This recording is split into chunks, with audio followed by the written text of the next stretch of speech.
जय हिंद साथियों, मैं अंकित निषाद आपका अपने इस यूट्यूब चैनल पर स्वागत करता हूं। जैसा कि मैंने पहले बताया था कि यूपी ट्रिपल एससी जेई और एसएससी जेई के लिए बेस्ट 500 क्वेश्चन की जो ये सीरीज है वो मैं लेके आपके समक्ष आया हूं। इसमें से मैंने पहले भी एक भाग जो है अपलोड कर दिया है, ये दूसरा पार्ट है। दूसरे पार्ट में क्या है, इसमें हम शुरू करते हैं। पहले क्वेश्चन क्या है, पहला कि the slenderness ratio of A vertical column of square cross section of 2.5 centimetre side and 300 centimetre length. मतलब ये बोल रहा है इसमें कि हमको इसमें लेमडा पता करना है कि लेमडा बराबर क्या होता है। लेमडा बराबर होता है यल इफेक्टिव अपॉन आर मिनिमम, ठीक। और आर मिनिमम बराबर क्या होता है, आर मिनिमम बराबर होता है रूट आई मिनिमम अपॉन ए। अगर हम यहाँ पे रखेंगे स्क्वायर, देखिए इसमें स्क्वायर दिया हुआ है, अगर स्क्वायर में यहाँ रखते हैं तो यहाँ आता है डी अपॉन रूट 12, ठीक। ये हमको याद रखना है। सबसे पहली बात हमको ये क्या करना है, याद रखना है d अपॉन रूट 12। यहाँ पे d का जो मान है वो कितना है 2.5 सेंटीमीटर डिवाइड बाई रूट 12, ठीक। रूट 12 हो गया। अब ये हो गया आर मिन का मान, और हमको लिखना है कितना, लेमडा। तो लेमडा बराबर क्या हो जाएगा, लेमडा बराबर होगा यल इफेक्टिव मतलब 300। और जब आर मिन का यहाँ पर हम आर मिनिमम का जो है मान रखेंगे तो ये 12 जाएगा, रूट 12 ऊपर, तो रूट 12 डिवाइड बाई यहाँ पे 2.5। अगर इसको हम हल करते हैं तो आएगा कितना 415.68, ठीक। लगभग में हम, क्योंकि इसमें तो कोई मैच नहीं कर रहा है, लेकिन लगभग हम क्या बोल सकते हैं 416। तो ऑप्शन नंबर डी सही है। तो इसमें क्या याद रखना है, डी अपान रूट 12। अगर आर मिन जो है स्क्वायर के लिए ये होता है, यही याद रखना है। और लेमडा का मान यल इफेक्टिव अपान आर मिन। आगे बढ़ते हैं। ये आया हुआ है, देख लीजिए, यूपी ट्रिपल एससी जेई 2016 में आया हुआ क्वेश्चन है। क्वेश्चन नंबर दूसरा जो है ये आया है डीएमआरसी में। ये कहाँ पे आया है, डीएमआरसी में, ठीक। डीएमआरसी में आया हुआ है। इसको हम बताएंगे नहीं, जिससे आप लोग कमेंट करेंगे। बस केवल मैं ये बता देता हूँ उसको लगाना कैसे। बहुत ही बेहतरीन क्वेश्चन है, ठीक। ये बोल रहा है a column fix at both end has a crippling load P if the central deflection is made 0 providing suitable support the crippling load will be।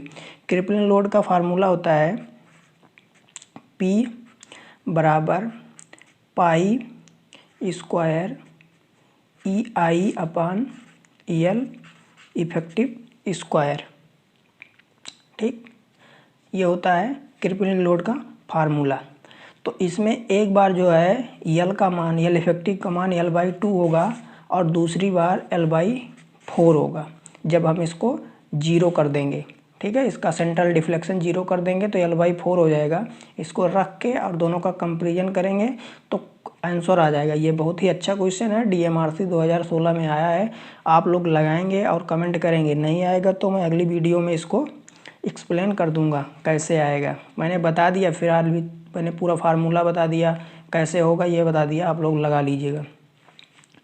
और इसमें से हमारा तीसरा क्वेश्चन क्या है, economical percentage of steel in RCC section. ये question आया है उत्तराखंड पीएससी एई में, ठीक। इसमें कौन सा ऑप्शन सही होगा, ऑप्शन नंबर ए। यहाँ जहाँ पे यम क्या है मॉडुलर रेशियो, और डी क्या है इफेक्टिव डेप्थ है, और यक्स क्या है न्यूट्रल एक्सिस की टॉप फाइबर से दूरी। ठीक, इसमें ऑप्शन ए सही होगा। आगे बढ़ते हैं क्वेश्चन नंबर 4 की तरफ। क्वेश्चन नंबर 4 क्या बोलता है? क्वेश्चन नंबर 4 की तरफ बढ़ते हैं। ये बोल रहा है when the degree of consolidation is 50%। When degree of consolidation, ये सॉइल का क्वेश्चन है, दिखाई नहीं दे रहा, 1 मिनट, अब दिख रहा होगा। When the degree of consolidation is 50% the time factor is about. तो इसमें क्या होगा? इसमें होगा U दिया है 0.5, TV बराबर यहाँ पे हम अगर निकालेंगे टाइम फैक्टर जो है तो ये π/4 इंटू U स्क्वायर, यहाँ पे रखा π/4 0.5 का स्क्वायर, तो ये आएगा 0.196। मैंने पिछली वीडियो में बताया था इसका मान, इसीलिए बताया था क्योंकि ये बार बार यूज होता है, इसलिए मैंने बताया था। तो ये लगभग हम बोल सकते हैं 0.2 के आसपास। ठीक, तो ऑप्शन नंबर ए सही है। यहाँ पे T50 निकाला गया। ठीक, लेकिन कहीं कहीं नहीं, बार बार पूछा जाता है कहीं कहीं कि T90 का मान। ठीक, तो T50 निकाला, ऐसे T90 आप निकाल लीजिएगा और कमेंट करिएगा। वैसे भी आप लोग T50 और T90 हमेशा पूछा जाता है, तो दोनों याद रखेंगे। ठीक, अगला क्वेश्चन बोल रहा है, अगला क्वेश्चन भी सॉइल से ही है। अगला क्वेश्चन भी काफ़ी अच्छा क्वेश्चन है, सॉइल से ही है, फाउंडेशन से है, सॉइल के फाउंडेशन से है, काफ़ी अच्छा क्वेश्चन है। According to Skempton formula force surface footing of square shape the net ultimate bearing capacity. Net ultimate bearing capacity क्या होता है? QNU बराबर क्या होता है? CNC। ठीक, यहाँ पे CNC हो गया, हमको यहाँ पे ENC का मान निकालना। पहले NC का मान क्या होगा? NC का मान होता है 6(1 + 0.2 dF/B। ये बोल रहा है कि कहाँ पे? अल्टीमेट बियरिंग कैपेसिटी सरफेस पे। ठीक, ये सरफेस फुटिंग पे बोल रहा है, तो मतलब DF बराबर 0। अगर DF का मान, अगर ये 0, तो फिर ये पूरा पद ये 0 हो गया। यहाँ पे बचा 1 से गुणा करेंगे तो NC का मान कितना आएगा? 6। तो यहाँ मान रख लीजिए CN, तो ये कितना हो जाएगा? QNU बराबर क्या होगा? 6C। और यही पूछा है, तो ऑप्शन नंबर बी सही। ठीक है, इसके बाद बोल रहा है the specific speed for turbine. तो इसका फार्मूला क्या होता है? NS बराबर N√P डिवाइड बाई H⁴ ठीक है, तो इसमें रटना नहीं है सबसे पहली बात, क्योंकि ये कभी कभी F का मान दे के पूछता है, कभी जैसे ही इसमें दिया है ऐसे ही पूछ लेता है। तो मेरा इसमें सजेशन है कि आप लोग इसको याद नहीं करेंगे, रट नहीं लेंगे, इसको निकालना सीख लेंगे, क्योंकि वहाँ बस तुरंत ही निकल जाएगा यदि आपको पता होगा। रटे रहेंगे तो भूल जाएंगे। इसमें देख लीजिए -3, 4, 5 इतने सारे माइनस प्लस लगे हैं कि भूल जाना है। ठीक, इसमें आपको सबसे पहली बात तो पावर पता होनी चाहिए। पावर का क्या होता है? वाट। ठीक, पावर का वाट होता है। और वाट का क्या होता है? जूल। पावर का क्या होता है? पावर का होता है जूल प्रति सेकेंड। ठीक, जूल प्रति सेकेंड, यही होता है ना पावर का।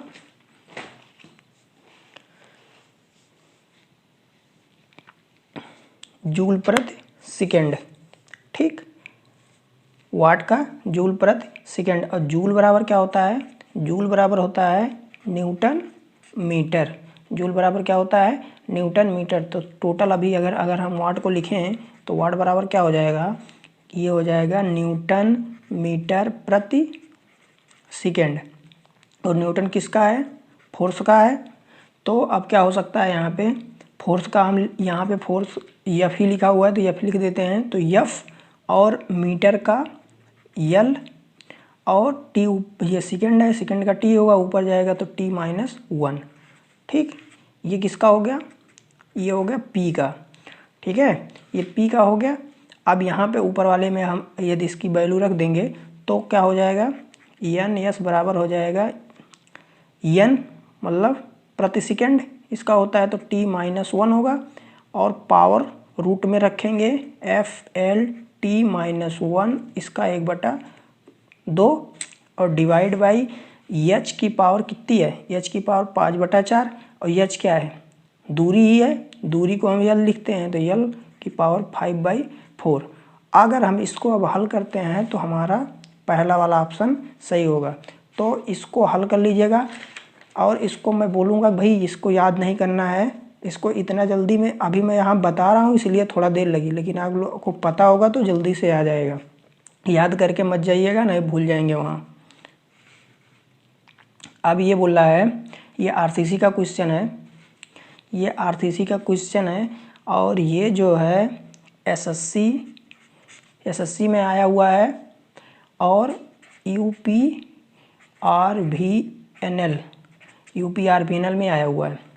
ठीक, तो ये क्या बोल रहा है कि इसमें बोल रहा है मिनिमम एसेंट्रिसिटी बोल रहा है कॉलम के लिए कितनी होनी चाहिए, मिनिमम एसेंट्रिसिटी कॉलम के लिए कितनी होनी चाहिए ये पूछ रहा है।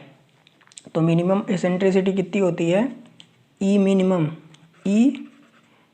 मिनिमम होती है मैक्सिमम ऑफ, दोनों में से मैक्सिमम कौन सा? L/500 प्लस D/30 या 20 mm, इन दोनों में से जो मैक्सिमम होगा वो मिनिमम एसेंट्रिसिटी होगा। यहाँ 20 mm की कोई बात ही नहीं है, ये मतलब ऊपर वाला ही इसमें दिया हुआ है ऑप्शन में, तो इसमें कौन सा ऑप्शन सही होगा? ये वाला, सी वाला। ठीक, क्वेश्चन नंबर 7 हो गया। अब हम देखते हैं क्वेश्चन नंबर 8।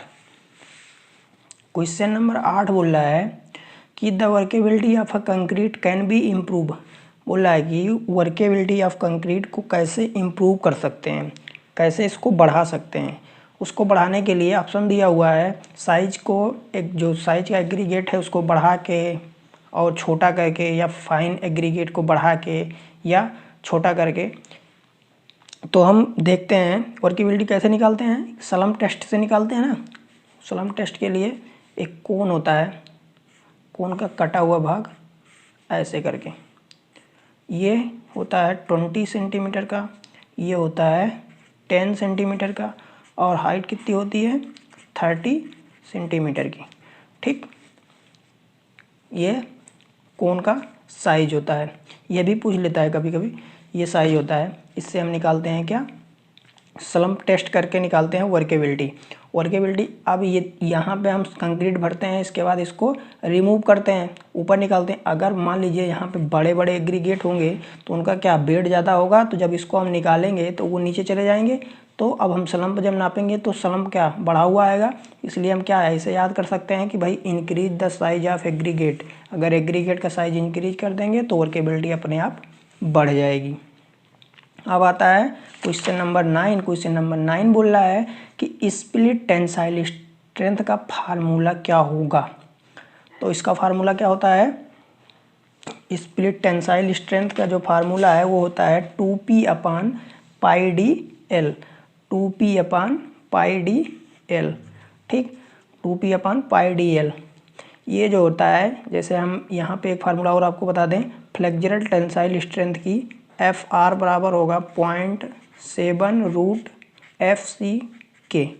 ठीक, और जब अब हम निकालते हैं FCT, मतलब क्या? स्प्लिट टेंसाइल स्ट्रेंथ जो होती है वो 66% होता है FCR का। ठीक है, अगर हम यहाँ पे डायरेक्ट टेंसाइल स्ट्रेंथ निकालें तो वो कितना होता है? डायरेक्ट जो टेंसाइल स्ट्रेंथ होती है वो 50% होता है किसके? 50% होता है CR के।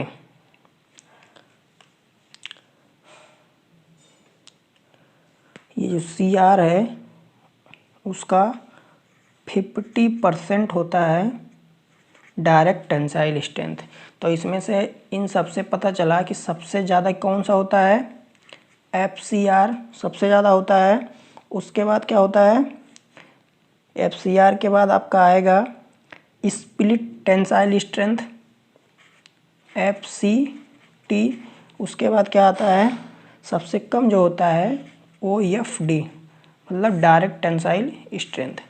ये याद कर लीजिएगा, ये कभी कभी पूछ लिया जाता है आपसे।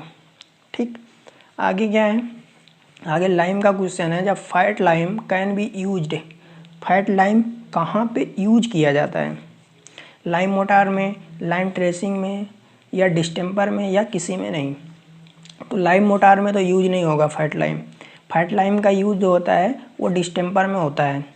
लाइम मोटार में क्यों नहीं यूज होता है, क्योंकि इसकी स्ट्रेंथ कम होती है, इसीलिए लाइम मोटार में नहीं डिस्टेम्पर में ज़्यादा यूज होता है, क्योंकि इसकी जो स्ट्रेंथ होती है वो कम होती है। ठीक, तो ये कितने 10 क्वेश्चन हो गए ना, हाँ 10 क्वेश्चन हो गए।